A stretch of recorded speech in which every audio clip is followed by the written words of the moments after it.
Daniel chapitre 10, je commence à partir du premier verset.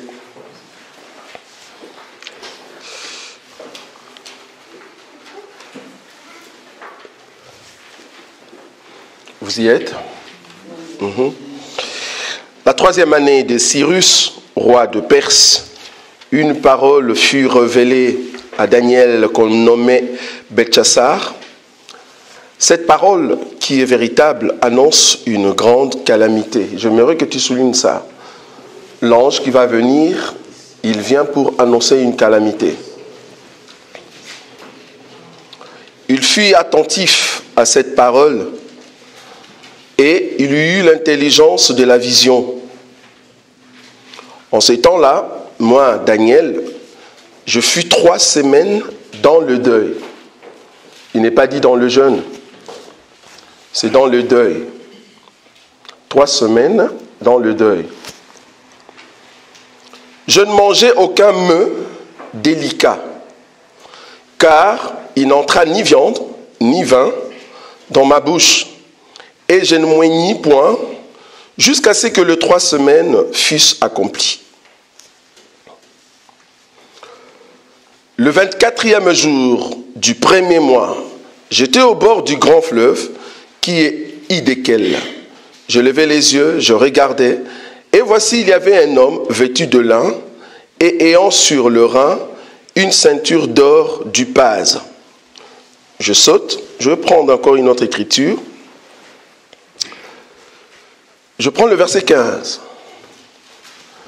Tandis qu'il m'adressait ces paroles, je dirigeais mes regards vers la terre, et je gardais le silence. Ça va?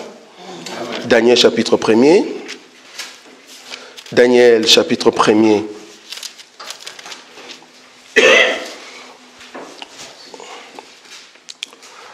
Le verset 8. Je peux commencer à partir du verset 7. Le chef de l'eunuque ou des eunuques leur donna des noms. À Daniel, celui de Beltchassar, à Anani, à celui de Shadrach, et à Mitzraïm, celui de Meshach, et à Azaria, celui d'Abednego. Le verset 8, Daniel résolut de ne pas s'essuyer par les mets du roi et par le vin dont le roi buvait. Et il pria le chef de l'eunuque de ne pas l'obliger à s'essuyer. Dieu fit trouver à Daniel faveur et grâce devant le chef de l'eunuque. Le chef des eunuques dit à Daniel, « Je crains, mon Seigneur, le roi qui a fixé ce que vous devez manger et boire. Car pourquoi verrait-il votre visage plus abattu que celui de jeunes gens de votre âge? Vous exposeriez ma tête auprès du roi. » Alors Daniel dit à l'intendant à qui le chef des eunuques avait remis la surveillance de Daniel, de Anani et de Mishraël et Azaria, « Éprouve tes serviteurs pendant 10 jours et qu'on nous donne des légumes à manger, de l'eau à boire, et tu regarderas ensuite notre visage et celui de jeunes gens qui mangent les mets du roi, et tu agiras avec les serviteurs d'après ce que tu auras vu. » Parole du Seigneur. Amen. Nous voulions, au fait, depuis le vendredi, continuer sur la pensée du deuil. Pour ceux qui étaient là le vendredi, nous avons expliqué, au fait, l'Égyptien que Moïse a tué, l'Égyptien que Moïse a mis dans les sables. Cet Égyptien-là était le type de notre Seigneur Jésus. Pour ceux qui étaient là, ils ont vu comment est-ce que nous avons marché. Alors aujourd'hui, nous voulons continuer dans cette pensée du deuil. Mais aujourd'hui, je vais parler sur le deuil de Daniel. Quand nous disons le deuil de Daniel, à chaque fois que vous voyez deuil, selon la clé de tabernacle, c'est-à-dire il y a quelque part un service qui est en train de s'opérer au niveau du parvis. C'est ce qu'on a dit le vendredi. Donc, quand on dit deuil, cela veut dire il y a quelqu'un qui est mort. Alors Daniel a dit, j'étais dans le deuil. Bon, pour ceux qui disent que Daniel avait jeûné un jeûne de 21 jours, c'est faux. Dans la Bible, il n'y a pas de jeûne de 21 jours. En tout cas, pour ceux qui le font, soi-disant pour prendre cette écriture, mais ce n'est pas juste. Et j'aimerais te dire que si tu fais le jeûne de 21 jours, j'ai bien dit jeûne, je ne parle pas de discipline. Si tu fais le jeûne de 21 jours, sois sûr que tu peux avoir un peu de problème de santé. Pourquoi? J'ai bien dit jeûne, selon Esther. La définition du jeûne, c'est de ne pas manger et de ne pas boire pendant 21 jours. J'ai vu une assemblée qui faisait le jeûne de 21 jours, mais chaque soir, ils descendaient avec des jus, avec des fruits. Ça, ce n'est pas un jeûne de 21 jours. C'est un jeûne d'un jour multiplié par 21. Je ne sais pas si vous voyez la différence. Je peux faire un jeûne de 1500 jours, mais ça ne s'appelle pas jeûne. Si je le fais, chaque jour, je descends. Parce que même toi, tu peux faire un jeûne d'une année, si tu veux, si tu penses que tu peux le faire, et que tu descends chaque jour, par exemple. Là, c'est un jeûne d'un jour multiplié par 365 jours. Je ne sais pas si vous voyez la différence. Donc ici, Daniel n'avait pas fait le jeûne. Daniel a dit, je ne mangeais pas les aliments délicats. Le meux délicat. Meux délicat, c'est quoi? Je vous ai donné maintenant la différence par rapport à Daniel chapitre 1er. Le roi, quand Daniel sont venus avec ses compagnons et les autres jeunes, le roi avait résolu de leur donner le meux délicat. Le meux délicat, c'est la viande, c'est du vin, c'est vraiment manger à gogo. Alors, Daniel va dire que pendant le temps de jeûne, je ne mangeais pas le meux délicat. C'est-à-dire, je n'ai pas mangé, si c'était au Congo, c'est vraiment Pondwa Madesh, c'est vraiment du foufou, Thomson, viande, chèvre, et puis tu bois. Tu vois, ça c'est délicat. Alors, quelqu'un qui est dans le jeûne, par exemple, du genre légumes, fruits, c'est léger. Donc, ça dit c'est une nourriture qui n'est pas délicate. C'est ce que Daniel a fait. Donc, Daniel était, pendant un temps, il était en train de mortifier son corps. Il a donné une discipline à son corps de ne pas manger pendant 21 jours. Ça va? Donc, pendant 21 jours, il n'a pas mangé le meux délicat. Mais il mangeait des choses qui sont simples. Par exemple, au premier chapitre, là, on nous a bien dit qu'il mangeait par exemple des légumes et seulement de l'eau. Vous voyez, ce n'est pas délicat, c'est léger. C'est comme ça qu'il a mangé pendant 21 jours. Maintenant, ce qui nous importe ici, c'est le fait que Daniel a dit qu'il était dans le deuil. Qu'est-ce que Daniel a tué? C'est ça le souci, le but de cette exhortation de ce matin. Parce que comprenez que je ne saurais pas être long. C'est une exhortation. Daniel a tué son corps. La partie qui était dans le deuil, qui pleurait une autre partie, c'était l'esprit de Daniel qui était en train de pleurer son corps. Donc, Daniel s'est décidé lui-même que, oh mon corps, à partir d'aujourd'hui, tu ne vas plus manger la nourriture que tu aimes.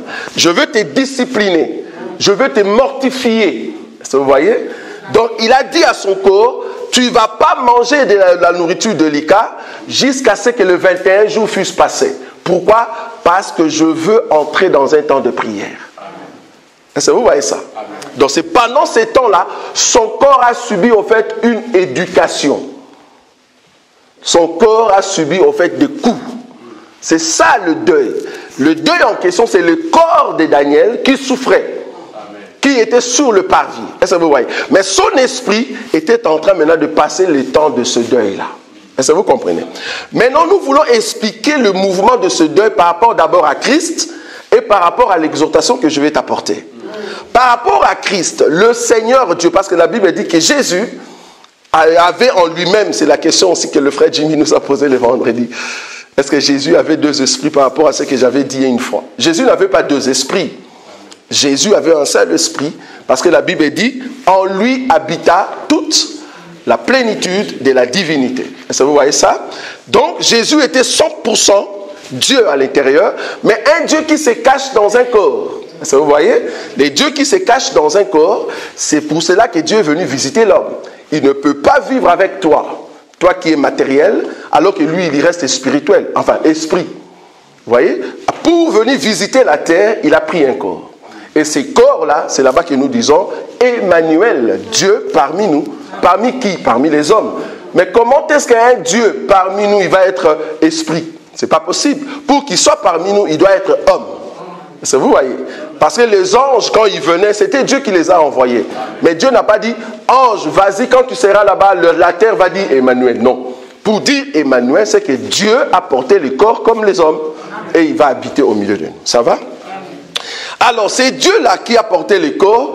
Il va prendre son propre corps par rapport à Hébreu. Le corps que lui-même s'est formé, il va le faire souffrir. Pourquoi il va le faire souffrir? C'est parce qu'il recherchait la gloire. Pour aller à la gloire, si tu suis le conseil de ton corps, tu ne vas pas monter. Amen.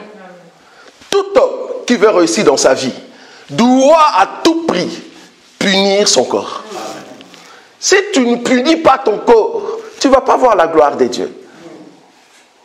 Les désirs du corps, les désirs de la chair vont t'amener en enfer. Amen. C'est pour cela qu'il faut que tu sois dans un deuil. Dans un deuil. Il faut prendre des temps de deuil. Le temps où tu dis, ok, je veux disparaître des réseaux sociaux. Facebook, WhatsApp, je disparais. Je disparais tout ce qui est foufou. Tout ce qui est viande. Je veux me consacrer dans la présence de Dieu. Toi, mon corps, les désirs que tu avais, à partir d'aujourd'hui, je vais prendre tel temps, je veux te discipliner. Celui qui ne discute pas avec son corps, il a un problème. Amen. Il faut à tout moment discuter avec ton corps. Parce qu'en toi, il y a la sémence de notre Seigneur Dieu. Cette sémence doit éduquer au fait ton corps. Parce que le corps a des désirs contraires à l'esprit, comme la Bible le dit. Or, toi, tu es spirituel. À un moment, tu dois discipliner ton corps. Le monde, comme vous le voyez, il marche selon les désirs de la chair. Donc c'est leur corps qui dirige. Mais toi, à un moment, il faut te dire stop. Tu ne peux plus continuer dans cette voie-là. Parce que je ne vois pas clair dans ma vie. Quand tu vois que ta vie n'avance pas, quand tu vois qu'il y a un problème qui t'empêche d'exceller, n'allez pas loin. Il ne faut pas voir les sorciers. Avant de voir les sorciers, demande ton corps. Qu'est-ce que tu as fait? Qu'est-ce qui ne va pas avec toi? Quels sont les désirs que toi, tu es en train de vouloir qui m'empêchent d'exceller? Avant d'abord de voir les autres, regarde d'abord toi-même. C'est par la parole de Dieu que tu verras que ton corps a besoin que tu puisses l'éduquer. C'est comme un enfant. Le corps que nous portons, c'est comme un enfant. Celui qui ne sait pas éduquer son corps ne verra pas le royaume des cieux. Alors Jésus va éduquer son corps. Mais remarquez maintenant par rapport à la révélation. La Bible dit ceci, Daniel. Daniel chapitre 10, là où nous étions. Regardez le verset 1er. Le verset 1er, la Bible dit, la 3e année de Cyrus, roi de Perse, une parole fut révélée à Daniel qu'on nommait Beltchassar. Cette parole qui est véritable annonce une grande calamité. Donc, il fallait que Cyrus arrive à la 3e année, pas 4e, à la 3e année, pour que Daniel vienne maintenant tuer son corps. Je ne sais pas si vous voyez ça. Parce que le Daniel ici, étant prophète, qui vient tuer son corps sur la terre, c'est Dieu. C'est Jésus.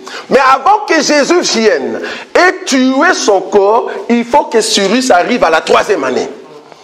Or, le roi Cyrus ici, c'est Moïse. C'est Moïse et sa loi. Vous voyez? Parce qu'il faut qu'à la loi, prophète et les psaumes, les trois, puissent d'abord venir avant pour que, ça va? Merci.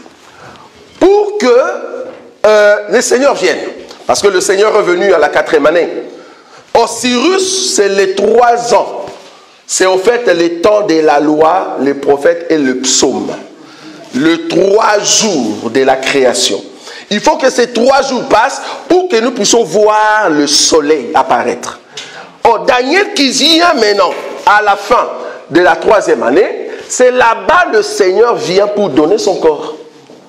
Donc Daniel ici étant prophète, c'est l'image de notre Seigneur Jésus qui va venir donner son corps.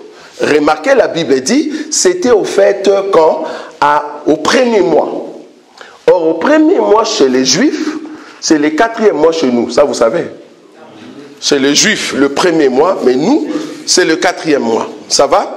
Or, le premier mois chez les Juifs, au 14e jour, il y a ce qu'on appelle la Pâque. Ça, vous savez. Il y a ce qu'on appelle la Pâque, le 14e jour, à partir du 14e jour.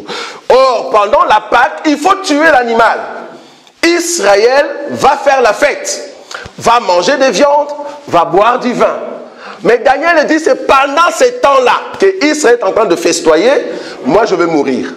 Ah, donc nous voyons le Seigneur Jésus, c'est pendant la fête de Pâques que lui va mourir. Donc Daniel ici, le mouvement qu'il est en train de faire, c'est notre Seigneur. C'est le Seigneur Jésus qui accepte de mourir. Mais remarquez, après la mort, après le deuil, je vous ai donné l'écriture 15. Parce qu'avant que l'ange commence à annoncer la calamité, remarquez le mouvement de Daniel, le verset 15. La Bible dit ceci. La Bible dit ceci, le verset 15. Daniel, chapitre 10, le verset 15. Tandis qu'il m'adressait ces paroles, je dirigeais mes regards vers la terre et je gardais quoi? Question. Daniel était où pour diriger ses regards vers la terre et il gardait silence? Daniel était où? Non, Daniel ici c'est l'esprit. Il est déjà dans un endroit où il regarde la terre de loin. Il est au ciel. Est-ce que vous voyez ça? Donc ici Daniel est dans les cieux. Maintenant, il regarde de loin la terre. Au lieu de parler, il ne parle pas. Il fait quoi?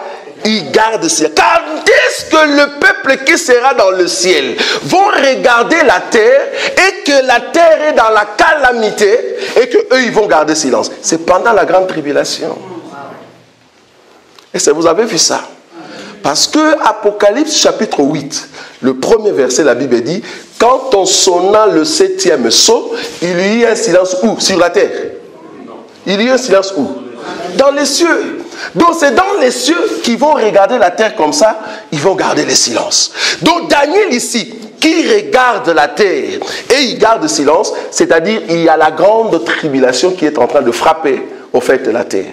Donc l'ange qui est venu ici, il a annoncé les événements de la grande tribulation. Est-ce que vous avez vu ça? Remarquez encore une autre chose. La Bible dit que les 3 compagnons de Daniel, on est venu soi-disant et ils priaient notre Dieu, c'est-à-dire les dieux que nous prions, mais ils ne priaient pas les dieux de Babylone ou du pays là où ils étaient.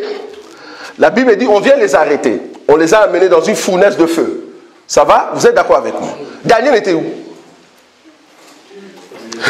Il était dans le ciel, dans la révélation. Pourquoi lui on l'a pas arrêté? Parce qu'en réalité Daniel, Shadrach, Meshach et Abednego, j'ai vu un pasteur qui s'appelle Shadrach.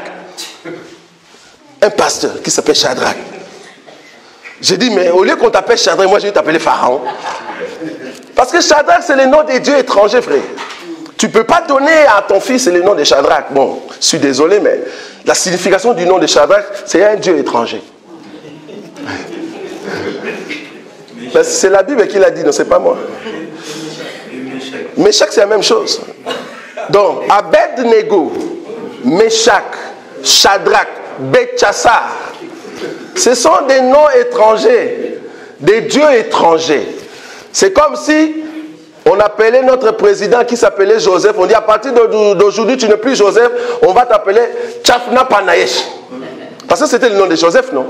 Mais le nom de Tchafna Panayesh, c'était le nom d'un grand dieu en Égypte. Ah ben oui. Un grand dieu en Égypte. Mais on a donné ce nom-là à Joseph. Donc si tu donnes à ton fils le nom de Shadrach, Meshach, mais ne t'étonne pas quand il y a des histoires bizarres.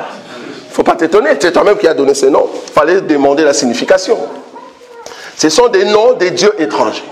Alors remarquez, Shadrach, Meshach et Abednego, ils sont dans la fournaise de feu. Alors que les dieux qu'eux ils prient, c'est le même Dieu que Daniel priait. Mais Daniel était où?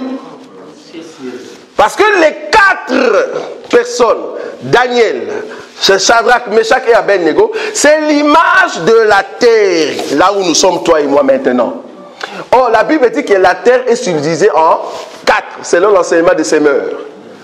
il y a une partie de ceux qui sont sur la route, il y a une partie de ceux qui sont sur le roc, il y a ceux qui sont sur les épines et il y a une bonne terre. Donc la terre est subdivisée en 4. Mais remarquez qu'à un moment, il y a au fait Daniel qui n'est pas, et il nous reste 3. Les 3 fils de Dieu qui étaient restés, c'est l'image des 3 peuples de Dieu qui vont rester lors de l'enlèvement. J'ai bien dit peuple de Dieu.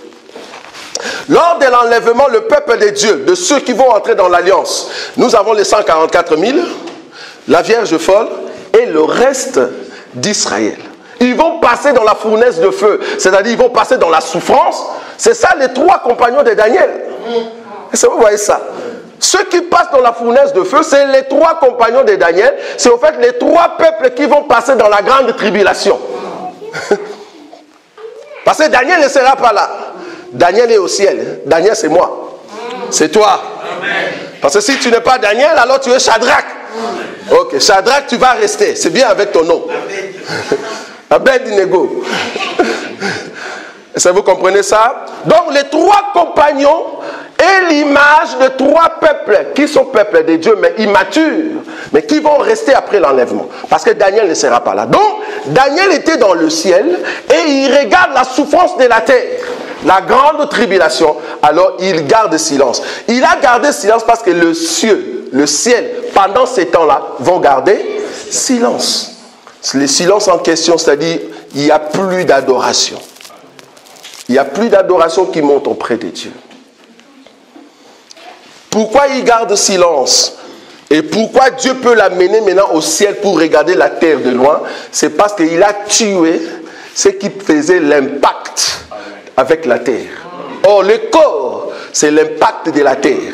Quand le diable vient dans ta vie, il touche, il commence par ton corps. Si tu respectes, tu aimes trop ton corps, fais attention. J'ai beaucoup aimé l'enseignement de mon frère Intime Banteke. Quand il dit, en ce qui concerne de mon prochain, l'amour en question que j'ai pour mon prochain, ce n'est pas de lui donner à manger, c'est de lui faire souffrir. Celui qui aime bien, châtie bien. Si tu aimes ton corps, si tu aimes ton prochain, il faut le châtier. C'est pour cela, ô Église de Paris, si vous voulez exceller dans les choses de Dieu, si vous voulez aller au ciel, parce que nos enseignements, c'est toujours l'enseignement sur l'enlèvement. Tout ce que nous présentons, c'est pour vous préparer à rentrer à la maison. Tous les enseignements que nous allons présenter, c'est pour t'aider à rentrer à la maison. Tu ne peux pas aller au ciel si ton corps ne te respecte pas. Ton corps doit te respecter. Or, pour que ton corps te respecte, toi d'abord, il faut bannir tes yeux par rapport aux autres. Le problème que tu as, tu considères ta vie par rapport aux autres. Moi, en tout cas, je ne considère pas ma vie par rapport aux autres. Je suis moi. Amen. Le fait que je suis avec le Seigneur, ça me suffit. Amen. Il y a même un homme de Dieu qui a dit, celui qui est seulement avec Jésus, il est dans la majorité. Amen. Nous sommes majoritaires en Christ Jésus. Il ne faut pas te comparer avec les autres. Et tout ce que les autres disent, c'est Dieu qui les a envoyés pour te décourager, pour voir ton niveau de la foi. Amen. Ce que tu es, c'est ce que Dieu veut que tu sois.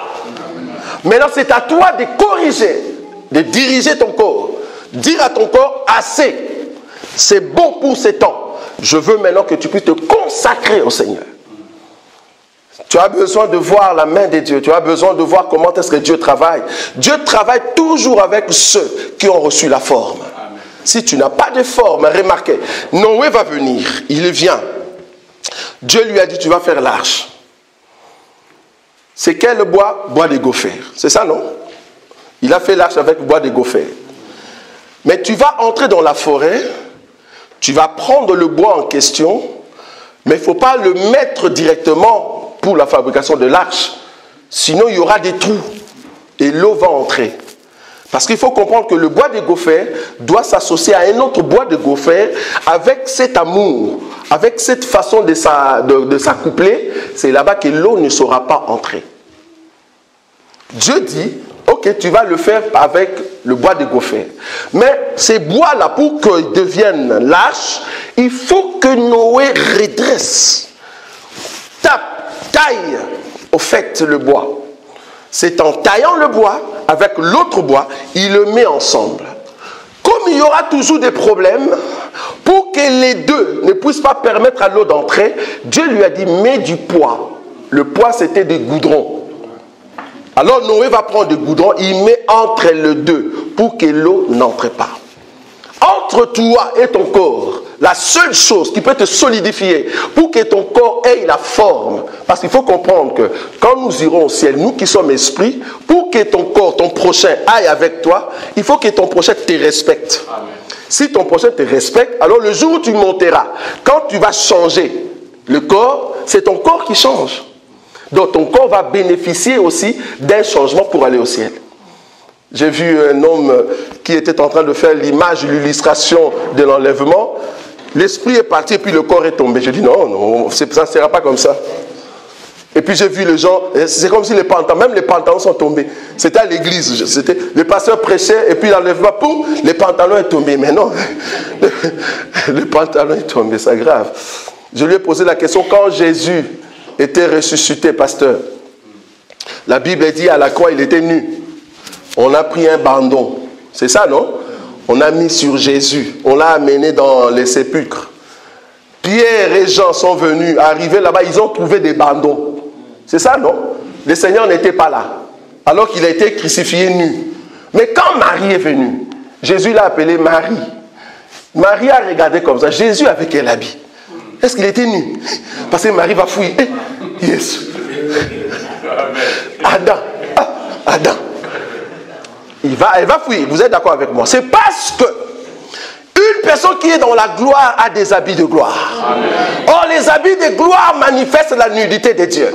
Parce que la nudité de Dieu avant le péché, c'était la gloire, frère. Est-ce que vous voyez ça?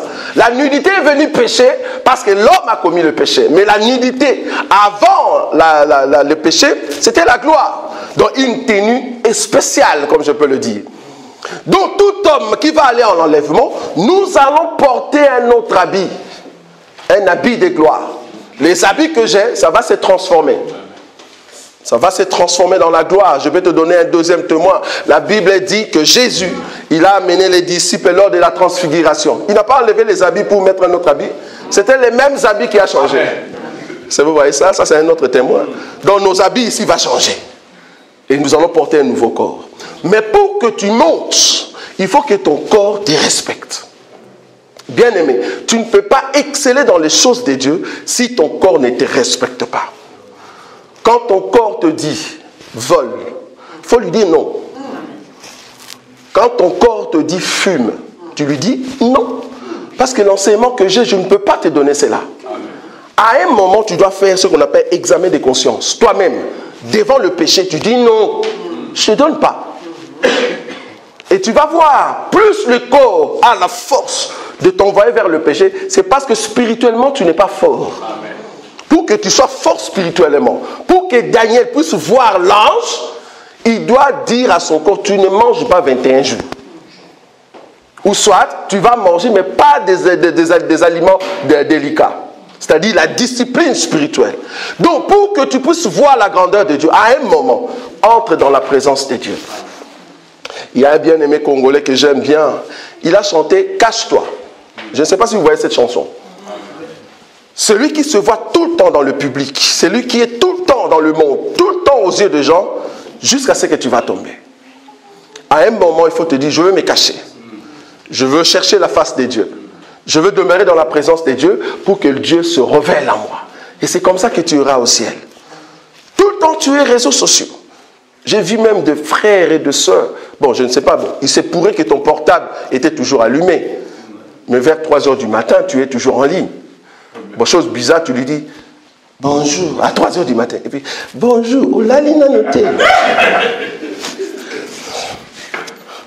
Vous imaginez un frère en Christ célibataire à 3 h du matin. Qu'est-ce que tu cherches dans des portables? Moi, je suis marié. Hein? Moi, à 3 h, j'étais avec ma femme. Bon, toi, à 3 h du matin, qu'est-ce que tu cherches dans les réseaux sociaux?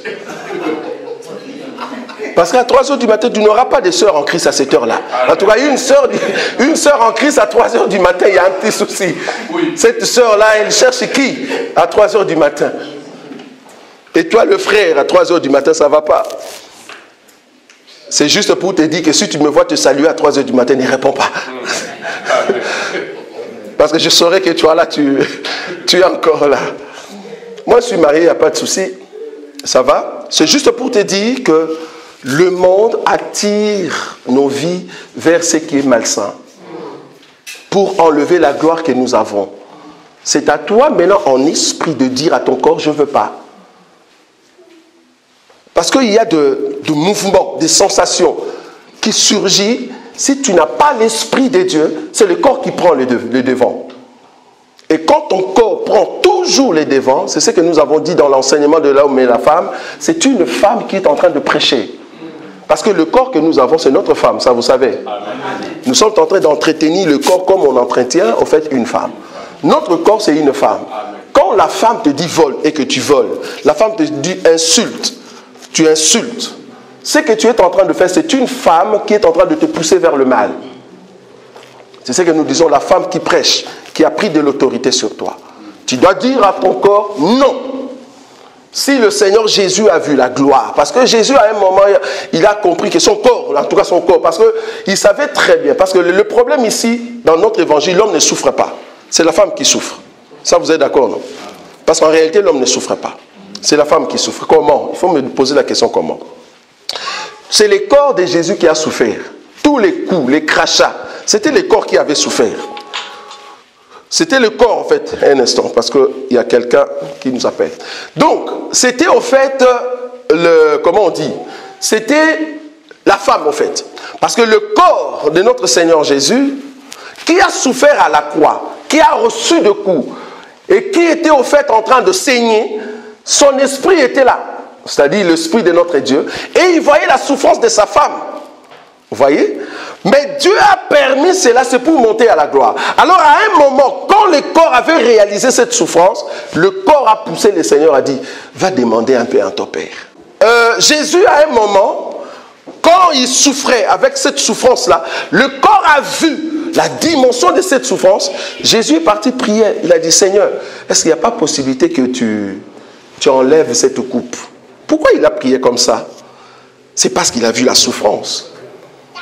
Mais comme c'est l'esprit qui dirigeait, le corps va terminer en fait sa prière en disant que cela ne soit pas selon ma volonté.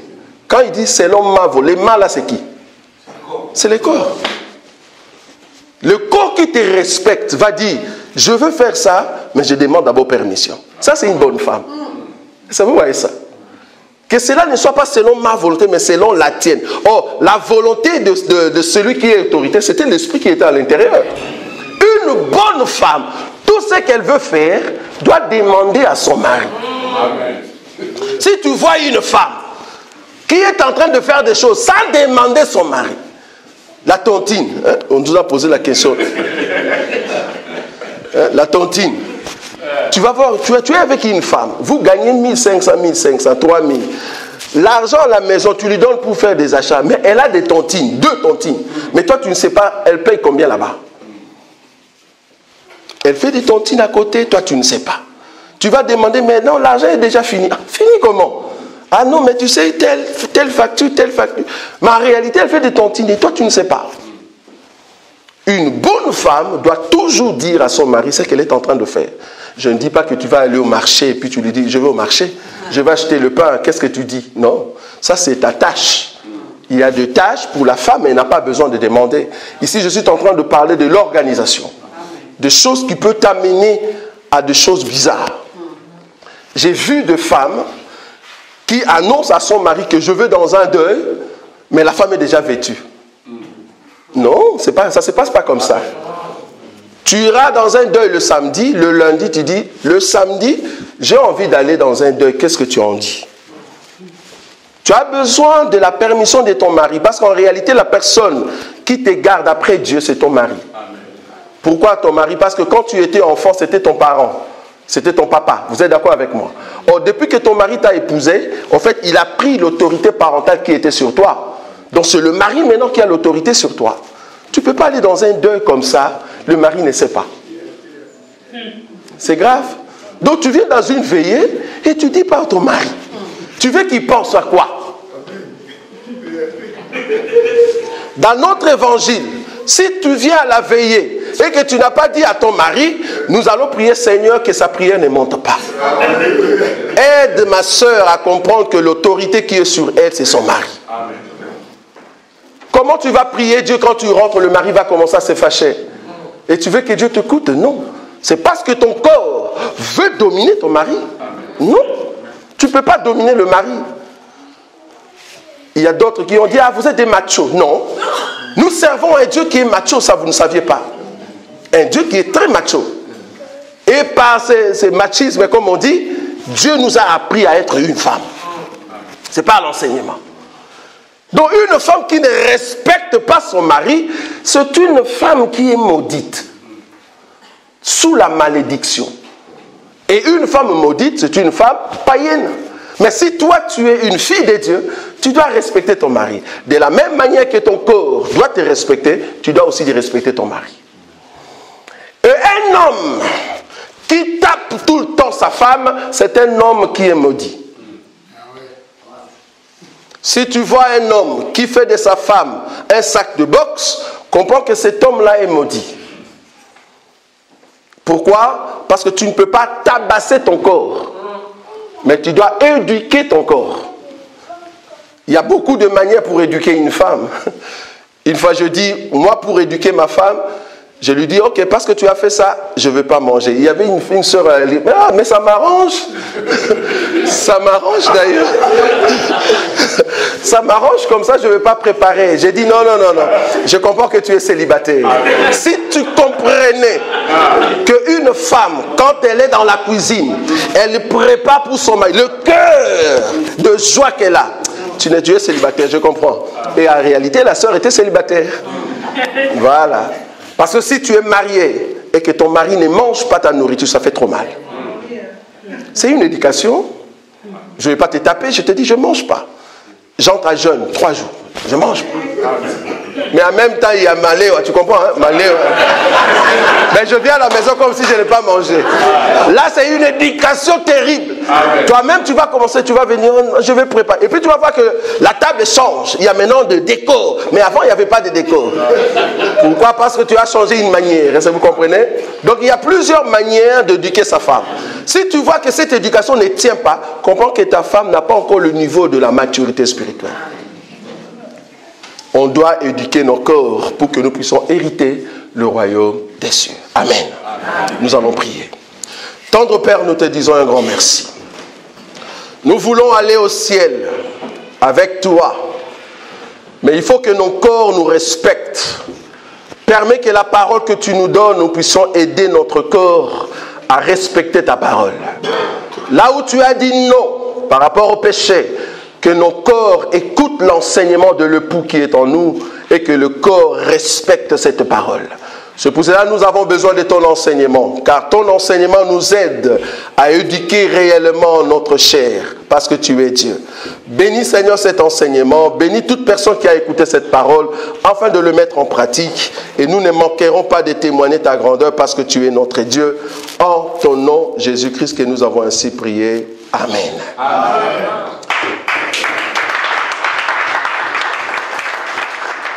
Que le Seigneur soit béni. Pourquoi j'ai...